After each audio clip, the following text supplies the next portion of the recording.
Good morning, dear student. Myself Jiten Jadhav, e-learning faculty, Ajit Singh Education Center, Ropanna, Unnao. Today we talking about agriculture, lesson 1, class H. Let's start.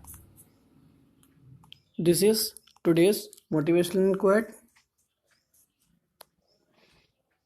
चलिए start करते हैं. पहले कह रहा है farmer do very hard work to get maximum production from the field. मतलब जो किसान लोग होते हैं बहुत ही अधिक मेहनत करते हैं.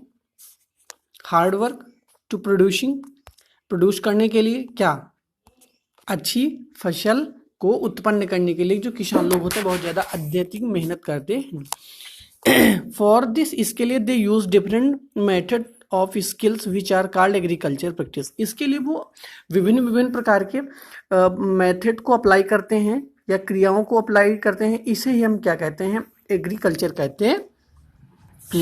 Agriculture practice are specific method. जो एग्रीकल्चर है, एग्रीकल्चर का प्रैक्टिस करना. स्पेसिफिक माने होता है विशेष, एक विशेष मेथड माने प्रक्रिया के द्वारा, विच माने जो, मतलब इसको एक विशेष प्रक्रिया के द्वारा अप्लाई किया जाता है.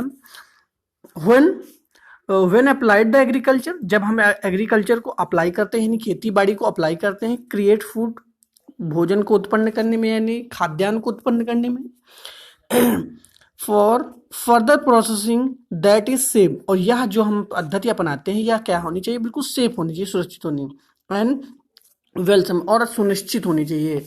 मतलब है, कहने का मतलब है कम से कम मात्रा में कीटनाशक अगर हम प्रयोग करेंगे तो वही हमारा फूड क्या होगा, वही फूड हमारे लिए सेफ होगा. Next, there are certain condition. यहाँ पर कुछ प्रमुख कंडीशन माने क्या कहते हैं, नियम है.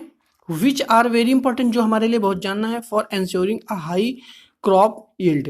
हाई क्रॉप यील्ड, एंश्योरिंग माने होते सुनिश्चित करना. हाई क्रॉप यील्ड माने अत्यधिक मात्रा में खाद्यान्न का उत्पादन करना. मतलब है किसी खाद्यान्न को उत्पादन करने में यहाँ पर एक निश्चित मात्रा में इस एक निश्चित कंडीशन है, एक निश्चित वो है कि उस दायरे में रहकर ही हम सभी चीज़ों को उत्पन्न कर सकते हैं. आर्डर टू ग्रो वेल, अच्छा उत्पादन करने के लिए. एंड हेल्थी प्लांट्स और क्रॉप्स, और क्या है वो जो हमारे प्लांट्स के प्लांट्स हैं उनको हेल्थी बनाना, और क्रॉप्स उनकी फसल को अच्छी तरीके से उत्पन्न करना. ये हमारा प्रॉपर मेथड होता है. राइट टाइप्स ऑफ सॉइल, और उनके लिए क्या होनी चाहिए, अच्छी प्रकार की मिट्टी होनी चाहिए. प्लाउजिंग यानी कि अच्छे खेत जोते होने चाहिए. सीड्स अच्छे होने चाहिए. प्रॉपर हैंडलिंग, अच्छी प्रकार से उनकी विशेष तैयारी करनी चाहिए. फिर उसके बाद है ऑर्डर टू ग्रो वेल, ये तो हो गया है. हाँ, एनिमल से यहाँ पे आते हैं. एनिमल, जानवर. प्रॉपर इरिगेशन, प्रॉपर माने सही प्रकार से. इरिगेशन माने होता है सिंचाई करना उनकी. Method and use of manures and fertilizer are needed. मतलब है एक सही और सुनिश्चित मात्रा में फर्टिलाइजर यानी उत्पादनों का, यानी जो कीटनाशक हैं उनका अच्छी तरीके से प्रयोग करना से जो अच्छी फसल उत्पन्न होती है वही एग्रीकल्चर का एक सही मेथड होता है.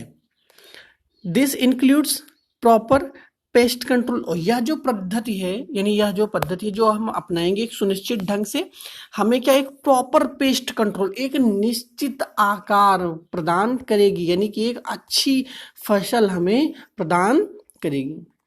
यूज ऑफ हार्वेस्ट, और इसका एंड थ्रेशर, और जब वो हमारी फसल पक जाएगी फिर क्या उसका करेंगे, हार्वेस्ट. हार्वेस्ट माने क्या करेंगे, कटाई करेंगे. और देन एंड थ्रेशर, उसकी क्या होने जाएगी, जैसे हम लोग गेहूं की अपने नहीं व्हीट की क्या करते, थ्रेशर करते हैं, और उसके बाद थ्रेशर हो जाएगी. When agriculture practice are carried successfully, जब यह एग्रीकल्चर यानी खेती बाड़ी की प्रक्रिया एक सुनिश्चित ढंग में सफलतापूर्वक की जाए. बाय यूजिंग ओल्ड और मॉडर्न टूल्स, और किसके द्वारा, पुराने और नए औजारों के द्वारा. These are known as farming implement, और यही हमारा क्या कह रहेगा, खेती के सुनिश्चित साधन कहलाएंगे. इम्प्लीमेंट्स मीन्स क्या होता है, इम्प्लीमेंट माने होता है साधन. यही हमारे खेती के सुनिश्चित साधन कहलाएंगे. चलिए नेक्स्ट देखते हैं. अब यहाँ पर देखिए सबसे इंपॉर्टेंट चीज़ है, ये हमारा क्या है, इससे हमारा वीट यानी गेहूं की फसल क्रॉप होती है, यानी अच्छी ढंग से होनी चाहिए. उसका और अगर हमने कोई फसल बोई है, देखो गेहूं की फसल है यानी व्हीट क्रॉप्स, तो उसके लिए क्या होना, अच्छा टेम्परेचर चाहिए, और फिर उसके बाद अच्छे से उसकी जुताई करनी चाहिए, और उसका क्या होना चाहिए, सूर्य का प्रकाश प्रॉपर मात्रा में मिलना चाहिए, और उसकी क्या करनी चाहिए हमें, इरिगेशन यानी प्रॉपर मात्रा में सिंचाई करना चाहिए, तभी तो जाके हमारी अच्छी फसल आएगी। और ये किसान देखो वर्क कर रहा है। अब आज की नई प्रणाली के अनुसार हम लोग किसके द्वारा, ड्रोन के द्वारा अपनी खेतों की निगरानी कर रहे हैं। चलिए नेक्स्ट देखिए। अब यहाँ पर आप लोगों को क्या करना है, जो पहले हमारे 2-3 लेक्चर हैं उससे आप लोगों को ये दोनों क्वेश्चन करके अभी कॉपी में सेंड करना है, ड्राइव पिक्चर क्लिक करके। चलिए थैंक यू, आज के लिए इतना ही, मिलते हैं कल।